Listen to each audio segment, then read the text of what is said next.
This morning I've just been sitting here in my car looking out just into the distance here, and I will show you. I'll turn the camera around at some point. Just enjoying just the beauty of the forest, the trees, the jungle, the clouds in the distance, the blue sky, beautiful sunshine, sunlight. And it just reminded me about what gives us joy in life is, well, it can give us joy and pain, but it's our five senses that gives us the experience of life. If we didn't have the senses, and what would we be really experiencing apart from maybe what's going on mentally?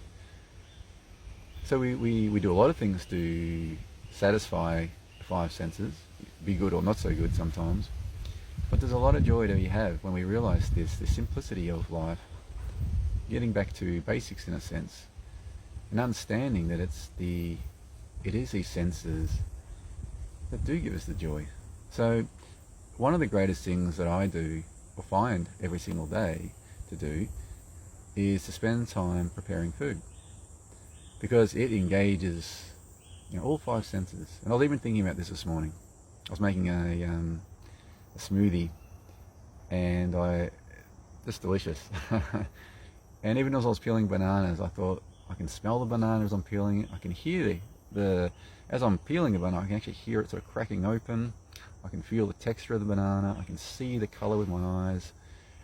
And of course I can taste it. And the same with food every day. What a joy to be doing something that engages all the senses in such a wonderful way. And it really is kind of quite simple, really, about how we can enjoy life, just understanding these things. And it reminds me of the expression that the best things in life are free. And I think that's true. I do think that's true. Doesn't mean we can't enjoy things that cost money. There's a place for that too. Absolutely.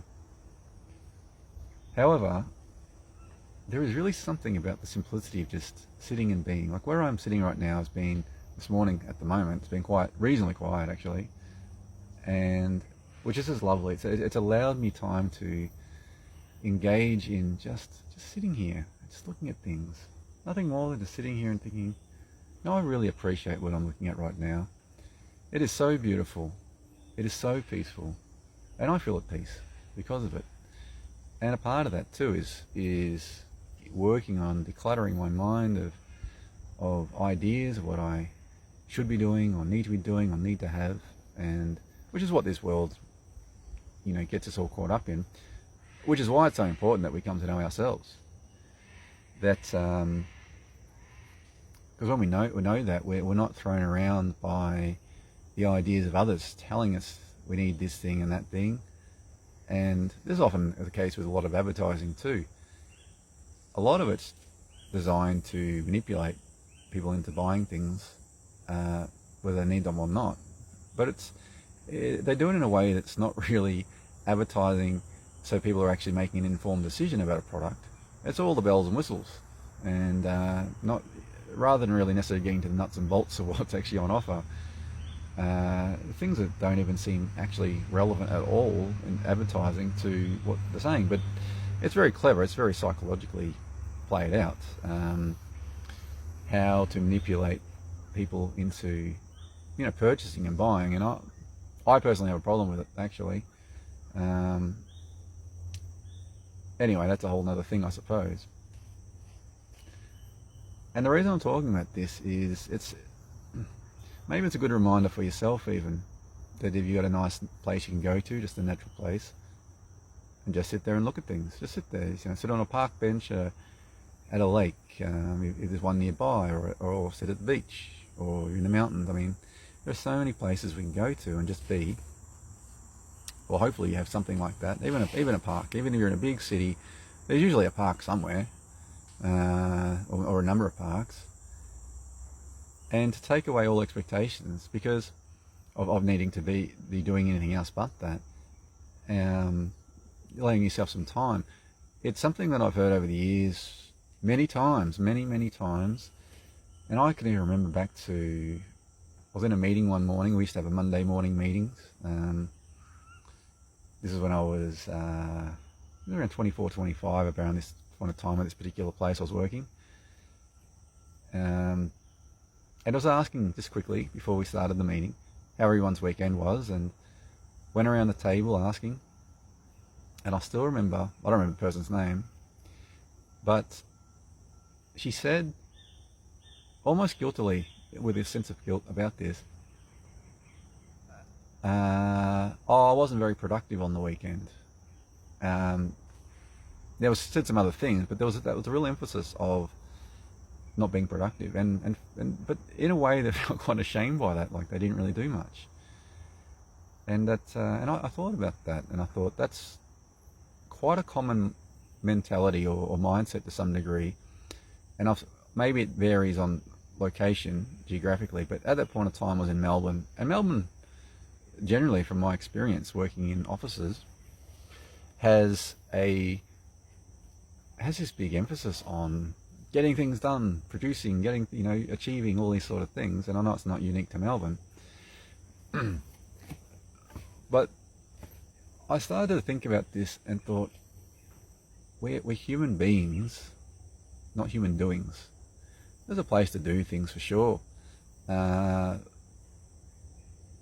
when do people really allow themselves a sense of being? I know this to be true because I've known people over my life who, on a personal friendship basis, who have really expressed this. They feel really bad. I didn't do much today. I didn't get much done. And I've said that very thing to them. I said, look, just be. You're a human being. Just be. It's lovely. It's a lovely thing just to sit with no intention of anything else, just to be. And even for myself, I noticed this yesterday. I had my art materials with me, and I thought, okay, I'm going to maybe paint something or draw something. And I had a little bit of a go, but you know what? I just wasn't really in the mood. I didn't force it. And in the past, I probably would have. Oh, why are you not doing this? Why are you not? So I've been caught up in it too. But it's such a nice reminder this morning, just to sit here with the beauty, this beautiful gentle breeze. I mean, I live in the tropics too. It's beautiful. And well, this time of year. I mean, look, I love all the year round, but it can get pretty full on with the humidity and the heat. So we're in autumn now. It's April, and it's a beautiful time of year. It's so peaceful. It's gentle. The sunlight's gentle. It's the gentle rustling of the leaves, and if we actually stop to focus on different senses, it's a good thing to do, to get out of the mind even. Like, one of my favourite things I've been thinking about recently is I wake up usually reasonably early in the morning, and we have here in Australia, in parts of Australia, not all over Australia, we have these turkeys. Technically they're called brush turkeys, but being typical Australians, we call it whatever we want, so we call them bush turkeys. So that's how it is now. You can look it up, you'll see brush turkeys, but everyone here calls them bush turkeys. And look, I like them. People find they can be very annoying, for sure. They'll dig up your garden and ruin things all the time. They can be a bit of a pest in some ways, but I like them for what they are. And I've seen some funny things with them too. The thing I love about early hours of the morning as I wake up, they talk to each other it's beautiful. You don't hear it during the day. You don't. So the sounds of the jungle and the forest at night come out. It's absolutely beautiful. And to hear them communicate with this beautiful sound, I really love it so much. So I'm focusing here on my listening. You have my eyes closed and just listening and thinking, sort of beautiful experience to hear these animals. And it's amazing about nature too, that it has its own symphony, in a sense, its own music, which is all the different aspects of the rustling of the leaves, the wind blowing through different things, whether it's a gentle breeze or a strong wind that sounds the animals, even some insects. There are some really interesting insects I've heard over time. Almost put you in a trance too, seriously. That if you they'll just go on this sound for, it's hard to emulate it, but for a long time. And if you close your eyes and just listen to it, focus in it, it gets you in a meditative state. Pretty amazing, actually. And I compare that often to the noise that humans make. And look, there's a place for it all, don't get me wrong. But a lot of it's not really, doesn't feel good, doesn't sound great. And that's not to diminish, we need to do things. I'm not trying to get an aspect. I think I'm just more looking at the simplicity of being, and also, don't get me wrong, nature can also be kind of noisy and annoying too sometimes too. Especially with the cicadas. Oh my gosh, they can be deafening. And as I say that now, I can hear cockatoos, and I know they're the white ones, because they are a pest too. They are annoying. They really are. You don't want them around your property, I can tell you right now. They're very destructive, and they're cheeky. I like that about them though. Side story here. When I was living down in last place I was living down in Victoria, I made friends with all the birds basically, and especially the king parrots, and they were awesome because they just come down and they just sit on my shoulder. These are wild birds. This is one thing too about with caging birds. You don't need to cage animals. You'd be friends with them, and they'll be friends with you. I had made a lot of friends with animals out in the forest, and they come and visit me all the time. And anyway, they were very amusing, and they'd sit on my head and crawl all over me, and I'd go out sometimes out to the washing line, and then when I come back in, there'd be parrots in the house walking around, like you hear their feet on the floor, and they can be a little bit annoying too. I had to tell them off one time. Come on, get out of here, you're just being really annoying. But the cockatoos, it's a funny story. So they all came down one day, and I had this statue of Ganesh, and I saw in the distance one of them started rocking it, and it was where it was sitting on this shelf thing. It had a long drop. We could go down. It was an outside thing. It's hard to explain, I guess, and it started rocking it. And I said, "Hey, I'm watching you. Don't do that." And it stopped, and it's looking at me. They've got a cheeky look in their eyes, and then just kept rocking it. I said, "Don't you rock that over?" And it did. It just kept rocking it and just pushed it right off, and it just broke into all these pieces. I thought, "You bugger." Plus, they do other damage too, and they're very noisy. So yeah, don't get me wrong. Nature can be noisy and annoying too sometimes as well. But it's kind of funny as well, actually. To have a sense of humour about life is good too. I actually had a comment this morning on a video on another channel, which was unkind, really. Another guy was trying to get under my skin, but I really just laughed it off. I just sort of saw where they were at, and I could see what they were trying to do, and I just thought, I don't know, just see the humour in it. Not allow things to get inside. People project things onto us, or attempt to.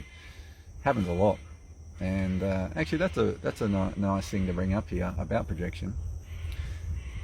People can often say, well, actually there's a bit of a lesson in all of this. I've come to learn the interesting thing about this. So whether we do it or other people do it, so it's a good thing to learn. But example would be, somebody starts claiming we are this or that. You're I don't know, maybe they say you're a terrible person for whatever reason, or you're egotistical, or you're an a-hole, or whatever, whatever it may be. Just trying to say something to you. Now, I think a good idea, if people start saying we are this or that, don't take it on board, but reflect on it and ask yourself, well, okay, is there any truth in that? Is there any truth in what that person's saying to me? And really reflect on that, and and if you maybe you can see some truth in it, think, oh, okay, well, maybe I can change. Well, not maybe, but you can. I can work on that. Okay, I can work on that to to get that out of myself, and that's great, because sometimes we have blind spots in ourselves, and we go, oh, I just couldn't see it. So somebody just comes out and says it, and you're thinking, oh, that's good. They've said that. Maybe I didn't like the way they said it, or I don't like the truth of it. Definitely that aspect too. However, I do this, and I reflect on it. If I don't see any truth in what someone is saying to me, then I'll realise, okay, that's them. So this is very interesting, because people don't even realise they do it. People don't want to own terrible aspects of themselves. Actually, one of the terms that just came to mind that I was accused of one time, a previous relationship, was, I was really blown away too. Your friend said, "Oh, you're manipulating me." I was really taken back by that. And I did reflect on it, and I started thinking about it, and couldn't see how. Really, because I know my intentions anyway. I thought, okay, maybe it was the way it was misconstrued. I did something, and then I really reflected on it. I thought, hang on a minute, she's the one manipulating me. I come to realise, hang on, all these things. It doesn't matter. We don't have to get into all that stuff. But so what she was doing, in a sense, was accusing me of something she was doing to me, which is really interesting. But also, we can do the same too. We can project things onto other people. And that's good to catch that if we know that in ourselves, because it can be really subtle. Often what we say about others, we're saying about ourselves. And it's a really interesting thing with that too, because we can say a lot of negative things about somebody, which we're then saying about ourselves, and we don't want to own it, so we push it away, not knowing so. Most people aren't conscious of this. However, this is the beautiful thing about this. We can also say beautiful things about people, and therefore also saying beautiful things about ourselves. Now, this is not to say this in a point of, look at me, it's not that. We don't even need to affirm that within ourselves. It's just it's an observation that if you analyse, you'll come to realise. So we can try and find the good in people too. Now, mind you, as I say that, we're not dismissing and pretending everybody's great and stuff like that. But we can try and find something good in somebody, even the most terrible people, to some degree. It's not, well, this can get quite deep in itself, actually. Get very philosophical about this too, without getting too far into that aspect, because we'll be here forever. Let's keep it sort of simple, just day to day. We're not talking about the biggest monsters of the world necessarily right now. I mean, again, you get very, very philosophical about that too. However, if I start to notice the beautiful aspects of someone, noticing, okay, we can't help but notice terrible things too, but there's a reason people are often the way they are, and that happens for lots of reasons, and people can become very bitter over their life in the world, and because they haven't had the tools, maybe we want to call it that, to put things in perspective in such a way. Mind you, some people have gone through some pretty traumatic stuff, and it's understandable. Humans can be pretty terrible to each other. Let's be honest about that. And you can see why a lot of people want to turn away from dealing with other human beings. I get it. I had someone just tell me this yesterday. It makes sense to me. Especially when you've had a lot of disappointment with people, friends and family. It hurts. It hurts, and that's what happens. We get hurt, and we close our heart. And then as we close our heart, we can become more bitter, and this is not a place we want to be. The thing is too, if people are saying things to us that are hurtful, well, we need to analyse that in different ways. And if someone continues to do that, or is trying to hurt us, we've got to really reflect on that relationship. But the thing is too, just generally, that this idea, when people use the word triggered, I'm triggered, you shouldn't say that's triggering me, or whatever. That's really on you if you're getting triggered by anything. That's actually a good thing, believe it or not, as horrible as that feels. Because when we get triggered, it's showing us some aspect of ourselves that we need to heal. Because what's triggering you is not triggering me. So what's the difference? You might say it's personality. You could say that to a degree, but not. It's deeper than that. That to become more robust in this life is to heal ourselves, and the more we heal many aspects of ourselves and get out all the junk and start working on it, it doesn't happen overnight. It doesn't. It's an ongoing process. But the more we do it, the more sense we'll feel a sense of freedom within ourselves, a sense of peace and joy, which is really what we want, really, ultimately. That's why we do most things we do, is we want to feel a certain way, as I've spoken about in another video.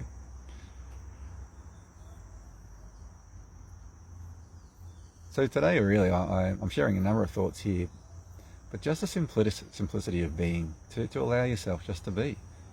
Well, I don't have to do anything. I mean, sometimes we have responsibilities, I get that, but not to put added stresses and pressures on ourselves. And I know people do that a lot in life because they feel they're getting behind in life, because life's told people, oh, you need to have these things to have have a good life, or feel a sense of success even. And that's an interesting topic in itself, success, what that means. It varies. There's all different sorts of success. The one that we tend to look at a lot nowadays is the success of money. How much money do we have, or status, or something along those lines. Oh, okay, that's a type of success. Nothing wrong with that, sure, okay. But if you build your whole life up on that, and then they get stripped away, well, you're going to be in a bit of trouble. I've seen this, and not just in terms of losing money, but in terms of losing status. That my background is really in the area of architecture and interior design, and some people really hold to that title.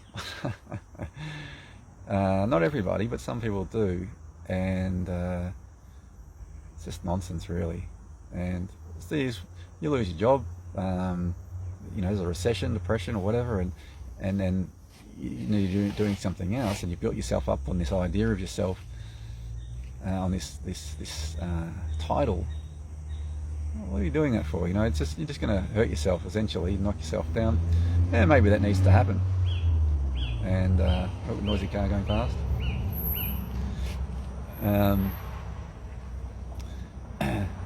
So that sort of yeah. So anyway, I just want to encourage you to allow yourself just to be, just to sit there and enjoy your five senses. Enjoy the warmth of the sunlight on your skin.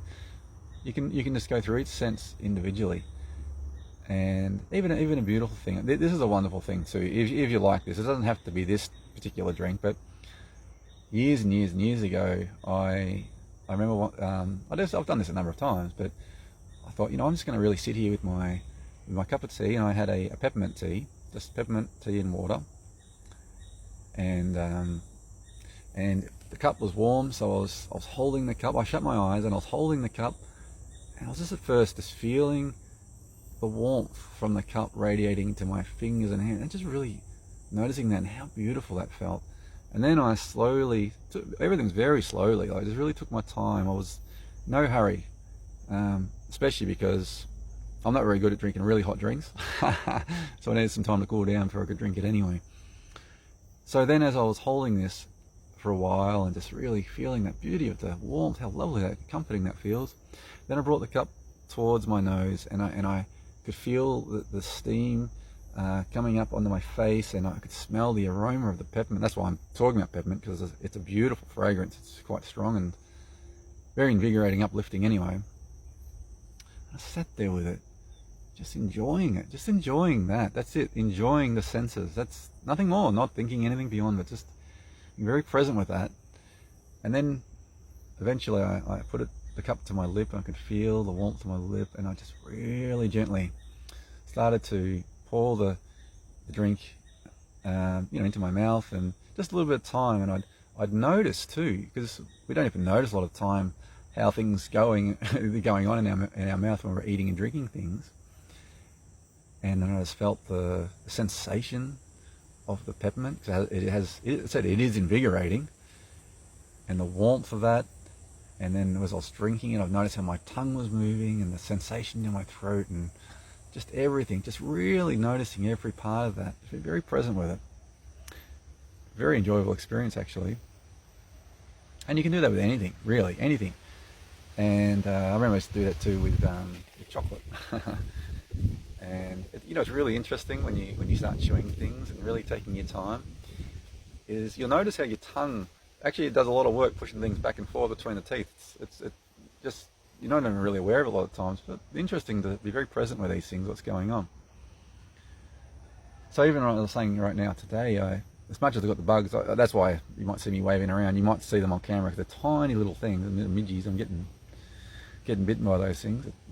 That's the thing about tropics. Lots of things, lots of bitey things up here, lots of things that want to bite you, sting you, and kill you.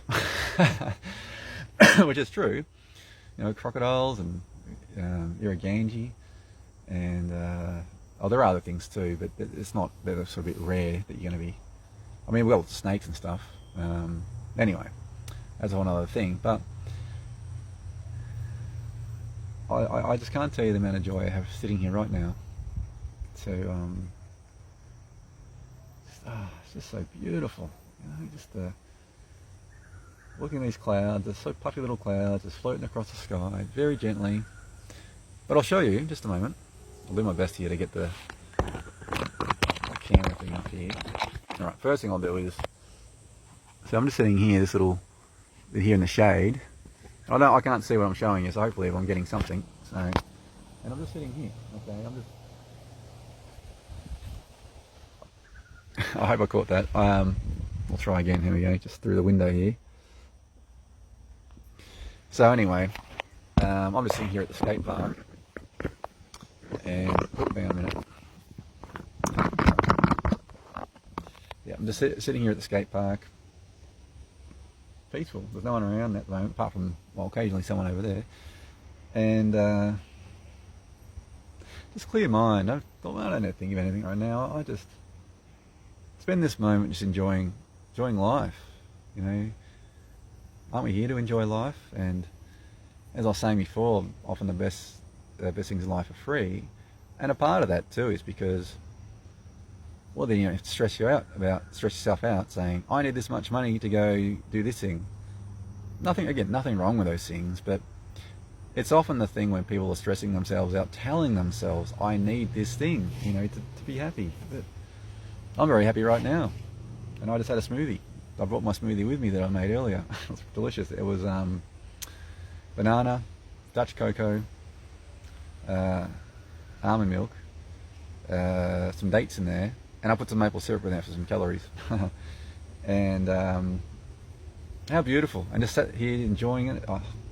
Anyway, I hope you get my point here. What I'm sharing with you, that you know, it's easy to enjoy life once we let go of all the stresses as much as we can. Now, look, there can be stresses in life. I get that, but also ask yourself, what do I have control of in this situation? What can I control? And most times what we have control over only, not always, but sometimes what we have control over, and ultimately we have control over, is our own mind, our own thinking, and how we look at things. And that's often the case in life, is our perspective.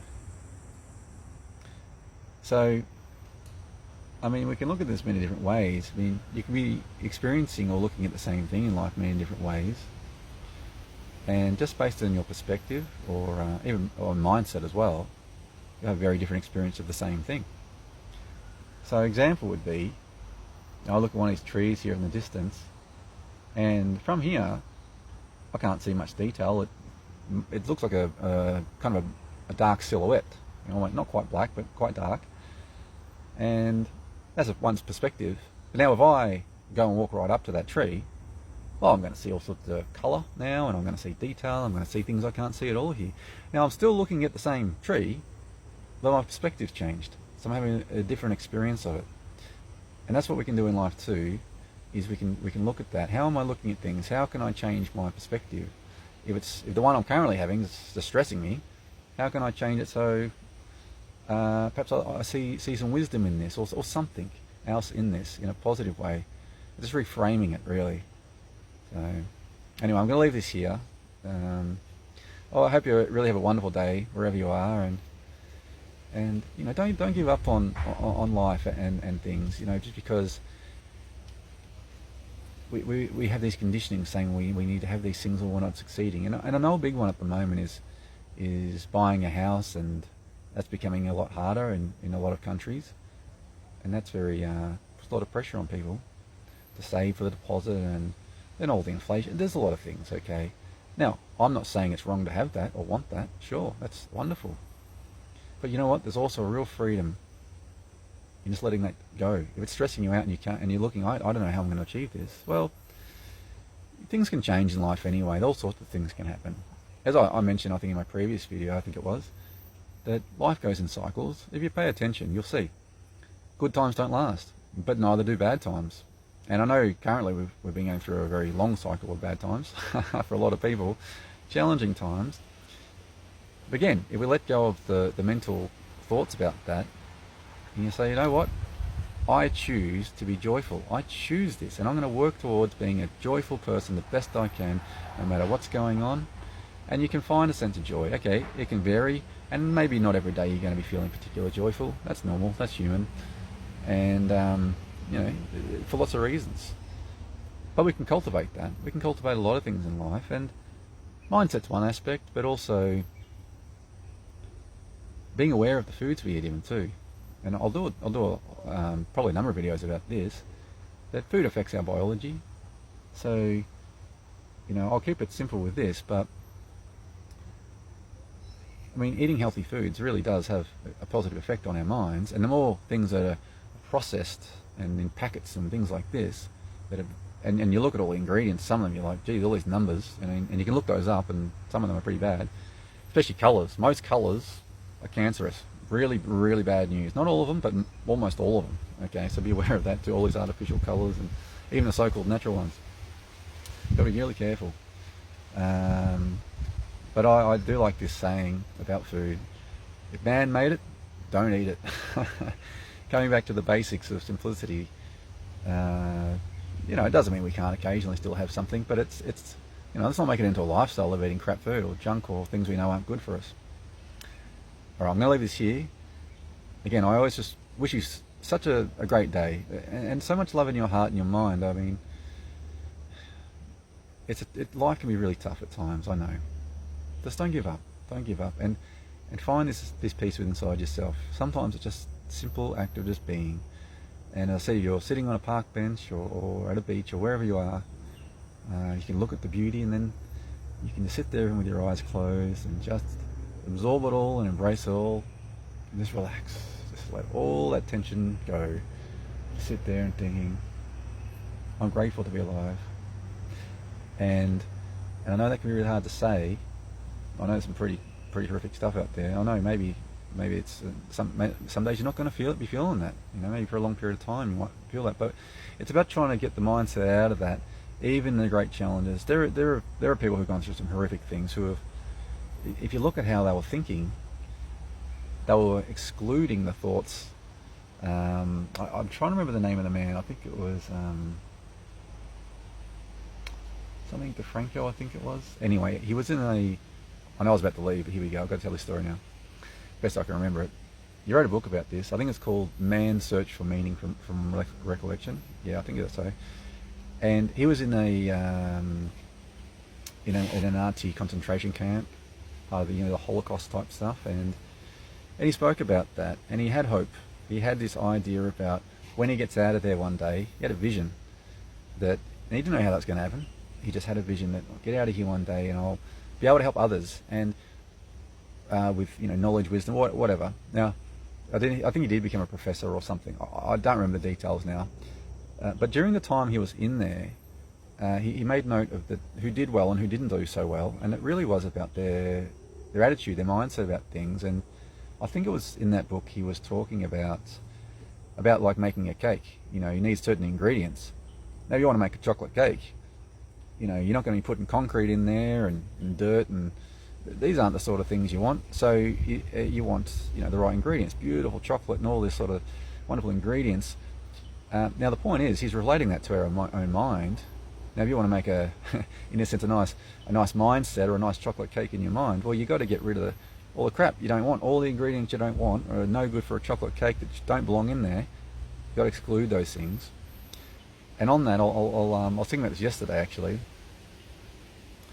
That this is a great thing about the more we meditate and cultivate a peaceful mind, we become aware of more about our thinking. Because we think about 60 to 70,000 thoughts a day that are, unconscious, and so not even aware of a lot of these things. But as soon as we start becoming aware of, say, negative thoughts, as subtle as they may be, you could just send a message to yourself. I neutralize that thought, I eradicate that thought, I banish it out of my mind, I don't think like that, I do not want that thought in here.